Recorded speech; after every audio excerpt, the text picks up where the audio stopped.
नमस्कार, baby Jha channel में आप सबका स्वागत है।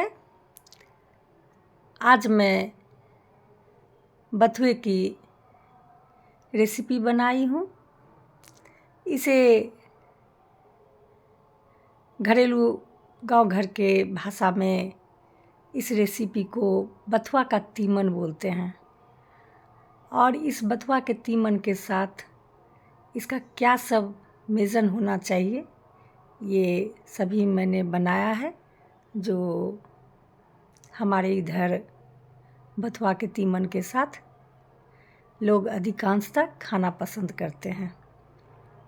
अभी मार्केट में बथुआ मिल रहा है। यह जाड़े के सीज़न का साग है। ये बहुत ही फायदेमंद है, हम सभी जानते हैं।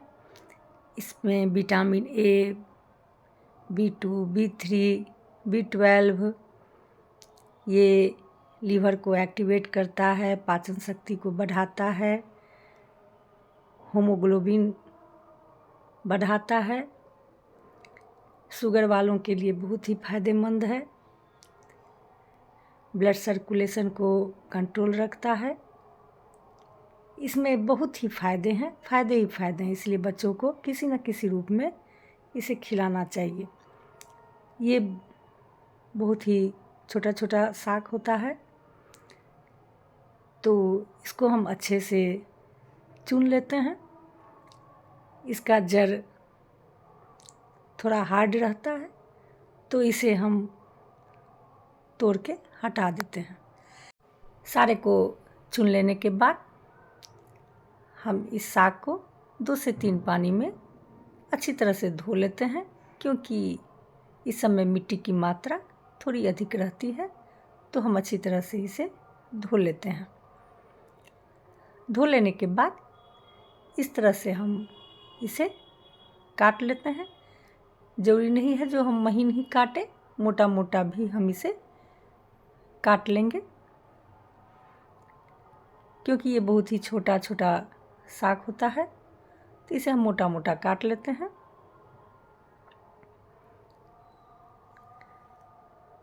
इसे काटने के बाद हम इस साग में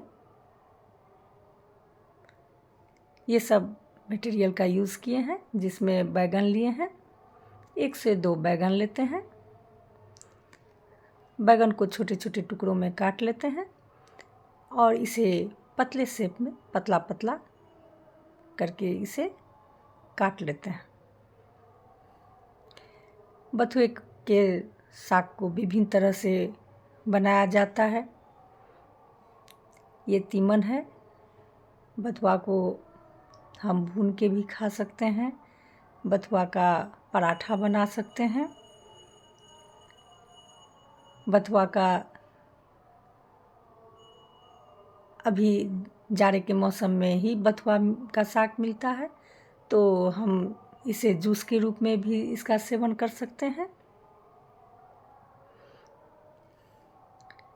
इसमें कैल्शियम और आयरन भरपूर मात्रा में मिलता है। ये गठिया ये सब रोगों के लिए भी बहुत फ़ायदेमंद होता है, तो ये हर तरह से फ़ायदेमंद होता है। बथुआ का बीज यदि हम अपने फेस पे पीस कर लगाएं, तो इससे दाग धब्बा, चेहरा का दाग धब्बा दूर होता है और ग्लो भी बहुत आता है। ये एक तरह से फेस मास्क का भी काम करता है। तो अब इसमें हम टमाटर भी यूज़ किए हैं, क्योंकि इसका तीमन थोड़ा खट्टा खट्टा रहता है, तो इसलिए हम 2 टमाटर इसमें यूज़ किए हैं और एक छोटा सा अदरक। इसे भी हम चॉप्ड कर लेते हैं।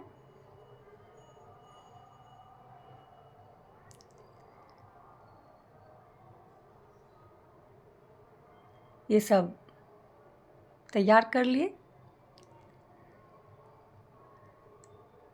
ये उड़द दाल का बड़ी है। इसे मैंने घर में ही बनाया है, मार्केट में भी ये आसानी से मिल जाता है। तो इस बड़ी को बनाकर 2 से 3 महीना, 4 महीना, 6 महीना तक हम प्रिजर्व करके रख सकते हैं। तो इस बड़ी को फ्राई कर लेते हैं। सरसों का तेल ही यूज़ किए हैं, क्योंकि सरसों के तेल में ये सब्ज़ी बहुत ही टेस्टी बनता है।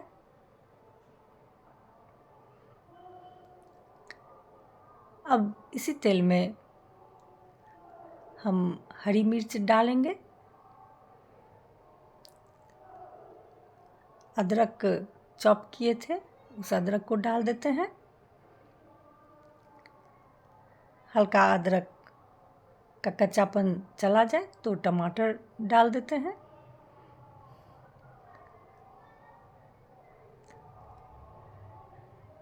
टमाटर हल्का सॉफ्ट हो जाए तो कुछ देर के बाद हम इसमें बैगन डाल देंगे। आप यदि बैगन इसमें न डालना चाहें तो आप इसे स्किप कर सकते हैं, लेकिन बैगन डालने से इसकी सब्ज़ी टेस्टी बनती है, ग्रेवी भी अच्छा बनता है। बैगन जब हल्का फ्राई हो जाए उसके बाद हम इसमें बथुआ को डाल दे रहे हैं और इसे पलट देंगे, जिससे अंदर का बैगन जले नहीं। अब इसमें हम टेस्ट के अकॉर्डिंग नमक डाल देंगे, जितना हम सब्ज़ी में नमक डालते हैं उस तरह से, और हल्दी डाल देंगे। इसमें मसाले की उतनी ज़रूरत नहीं पड़ती है। इसे दाल के स्थान पे लोग चावल के साथ खाते हैं। ये चावल के साथ ही खाने में टेस्टी लगता है। अब इसे हम ढक देंगे लो फ्लेम पर। 1 बार 2 बार चलाने से ही इसकी क्वांटिटी कम हो गई। और जब हम 1 से 2 मिनट इसे लो फ्लेम पर ढक कर पकाए तो देखिए इसकी क्वांटिटी कितनी कम हो गई है।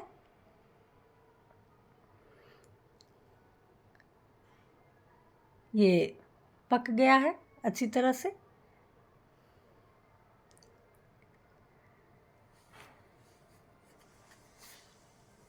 अब इसे हम प्रेशर कुकर में रांधेंगे। इसे प्रेशर कुकर में पलट दे रहे हैं। कढ़ाई में शुरू में हम इसलिए इसे बनाए जो अच्छी तरह से सभी को हम चला सकें। प्रेशर कुकर में डालने के बाद हम इसमें पानी मिला देंगे। पानी आप अपनी इच्छानुसार मिलाएं। आप के घर में लोगों की संख्या कम है तो आप कम ही पानी दें, लोगों की संख्या अधिक है तो उस अनुसार आप इसमें पानी मिला सकते हैं। अब इसमें हम जिस तरह से आप दाल बनाते हैं उस तरह से पानी मिलाएं। इसमें हम उड़द का बड़ी फ्राई किए थे उसको डाल दे रहे हैं और 2 फाड़ा आम का अचार इसमें हम डाल दे रहे हैं। आप आम के अचार के बदला आमचूर पाउडर भी डाल सकते हैं। अब इसे हम इस कुकर को सेट कर दे रहे हैं और इसे मीडियम फ्लेम पर पकने देंगे। इधर हम धनिया पत्ता का चटनी बना रहे हैं, जिसमें खट्टापन के रूप में हम आम का अचार ही यूज़ किए हैं और 1-2 हरी मिर्च का टुकड़ा और ढेर सारा धनिया पत्ता।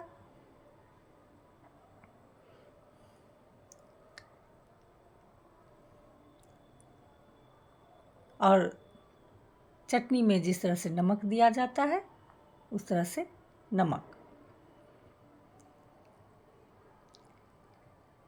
इस बथुआ के रेसिपी के साथ चटनी मस्ट है।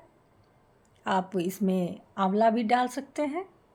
आंवला यदि डालें तो आम का अचार न डालें, क्योंकि खट्टापन के लिए आम का अचार मैंने डाला है।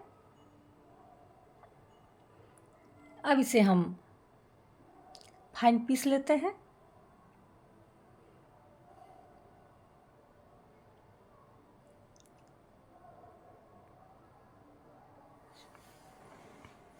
हल्का पानी डाल देते हैं जिससे अच्छी तरह से ये पिसा जाए। ये पिसा गया है। अब इसे हम एक कंटेनर में निकाल रहे हैं। इधर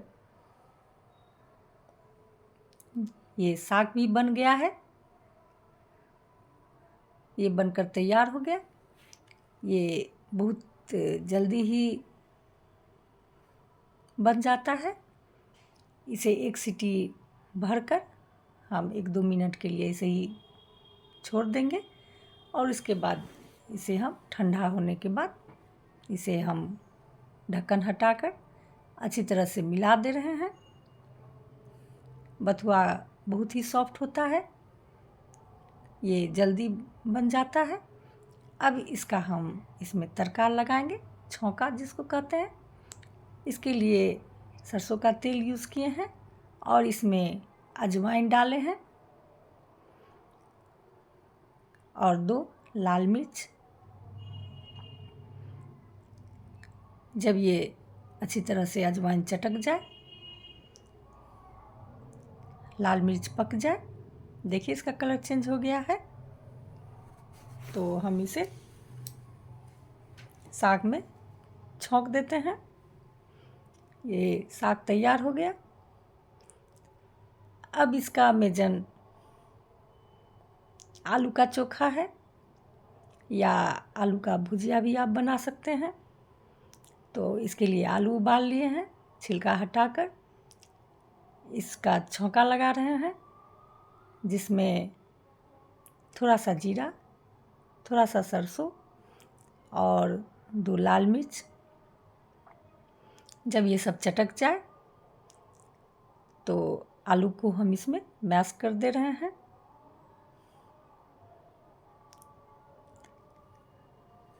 आप इसमें प्याज भी भून कर डाल सकते हैं, लेकिन मैंने आज के खाने में प्याज नहीं यूज़ किया है, तो इसीलिए किसी भी चीज़ में प्याज नहीं डाला है।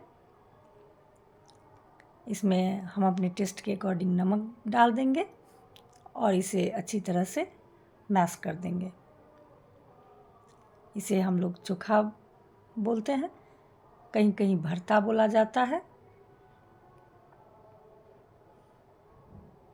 हर जगह की अपनी भाषा होती है, उस अनुसार लोग इसे बोलते हैं।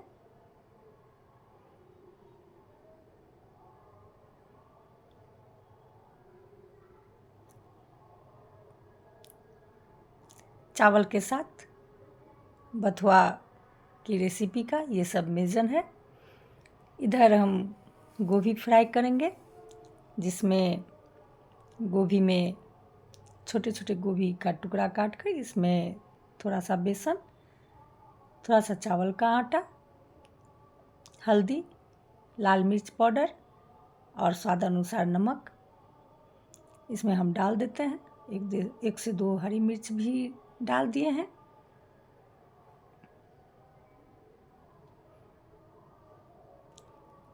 अब हम गोभी को सरसों के तेल में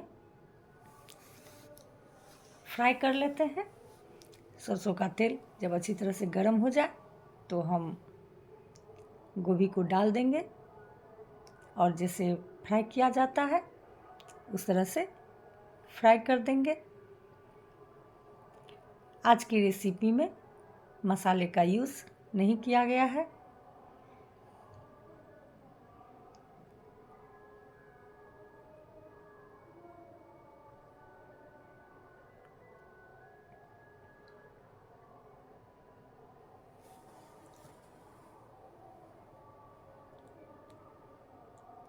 गोभी फ्राई हो गया, इसे हम पलट दे रहे हैं। दूसरी तरफ से इसे हम फ्राई कर रहे हैं।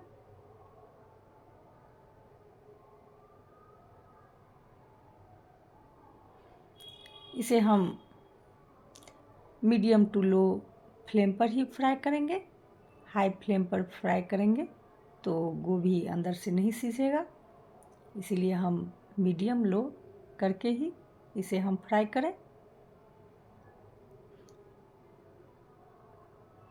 इसे उलट पुलट कर हम फ्राई कर दिए। ये हो गया है। अब हम सर्व कर रहे हैं। ये चावल है, इस चावल को उसना चावल कहते हैं। ये बथुआ के साग के साथ ये बहुत ही टेस्टी लगता है। इससे बॉइल्ड करके इसका चावल बनाया जाता है, इसीलिए इसे उसना चावल कहते हैं। धान को बॉइल्ड करके लोग चावल बनाते हैं, और ये सारा जितना भी हम बनाए हैं रेसिपी सारा इसमें दे रहे हैं। धन्यवाद।